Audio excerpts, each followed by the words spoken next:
The word celibacy does not describe or is not the translation for brahmacharya.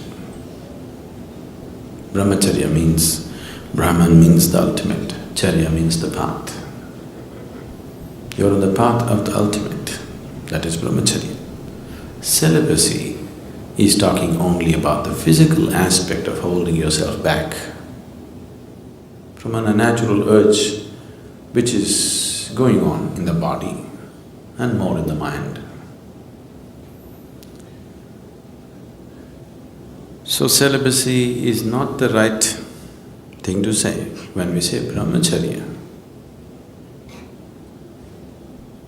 What it means is, you are working to organize your energies in such a way that your joy, your love, everything that you need is within yourself. You have enough experience in life to know that nobody, however dear they may be, is 24 hours reliable. Isn't it so? Yes? Yes or no? All of you have enough experience in life to know that, isn't it? However dear and wonderful they are, nobody in the world is reliable 24 hours of the time to maintain your love and joy, isn't it so? Yes. Have you realized that, or you're still hoping? So it's out of this wisdom, because if one wants to really know higher dimensions of life, one thing that is necessary is that within you there is a constant sense of peacefulness and joyfulness. If this is not there, then you will go after something. If you don't feel steadily peaceful and joyful, then you will do compulsive activity of trying to be happy.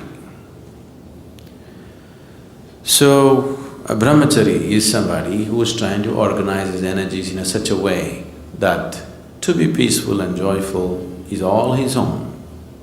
He is not going to lean on anybody for that. Have all the brahmacharis reached there? That's not the point. They're working towards it. They need support, they need atmosphere to make that happen for themselves. It's not a small task that they have taken up. If once a human being's way has become like this, that his peace, his love, his joy is not dependent on anybody, he has the necessary background to spring up to another dimension. If this is not there, he will naturally get entangled in compulsive activity. So brahmacharya on one level fundamentally means to move from being a compulsive human being to a conscious human being. You may decorate your compulsiveness with all kinds of romance around it, but do you see it's a compulsive behavior? Yes? It is not a conscious behavior. You may have the whole world with you, it doesn't matter, but it is a compulsive behavior. You can write poems about it, you can write great stories about it, you can make movies about it, but fundamentally it's a compulsive behavior which you're trying to clothe in so many beautiful clothes just to not face the reality. I'm not trying to take all the romance out of your life, okay?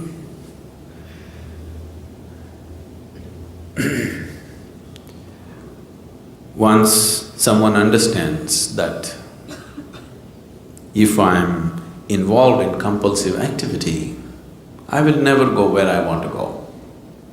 Isn't it so? Yes? If one is compulsive in his life, there is no question of he having a goal to reach or attaining a certain state or whatever. Compulsiveness means a very deep sense of slavery, isn't it? So one who has realized this naturally seeks to become conscious. So it is from this understanding that we said, if you really wanting to make a journey, you should drop your compulsiveness and bring consciousness to every aspect of your life. So that is brahmacharya. Celibacy is an ugly word because without the necessary understanding nor necessary sadhana nor energy, you just trying to hold yourself back, then you will suffer. If your energies were organized in such a way that all the time you're high, really high within yourself, you won't lean on anybody for these things, isn't it? Oh, I'm not like that right now, what to do? As I told you, these things don't come unless you make some effort towards it. One can go through life with the compulsive patterns without much effort. You can allow the life to carry you on. I know right now the new age philosophy is let it flow. I don't know what they're letting flow anyway. See, being a part of life, being involved with the process of life on the surface is one thing, at the core is another thing. Nature is on two different levels.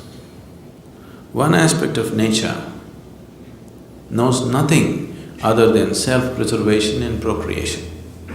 This is the surface of nature. Your own nature if you take the nature of this body, it knows only self-preservation and procreation. It doesn't know anything else. So if you go by your physical nature, naturally this is all that you will do. Survival and procreation. Eating, sleeping, reproducing, dying. That's all that will happen if you go by the ways of the body.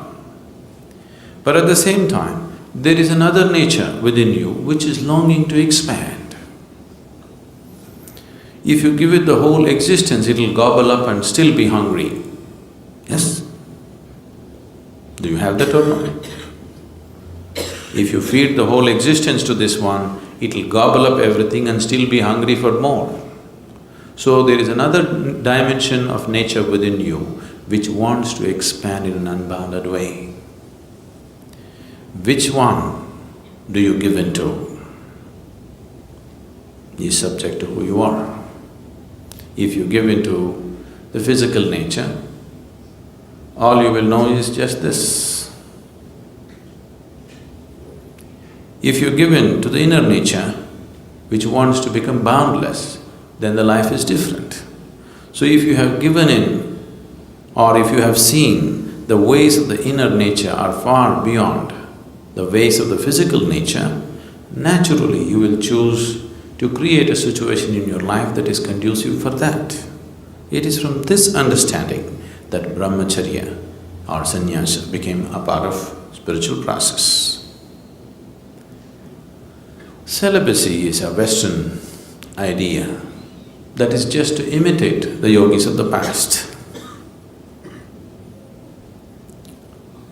All these things have been picked up at random by people. If you are not aware of this, even 6,000 to 8,000 years ago, Indian yogis traveled all over Europe and Arabia. They established many things.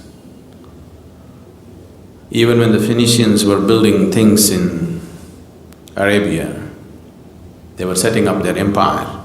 Even then, the Indian architects, the Indian sculptors, the Indian elephants and the Indian yogis went. That's almost 5,000–6,000 years ago.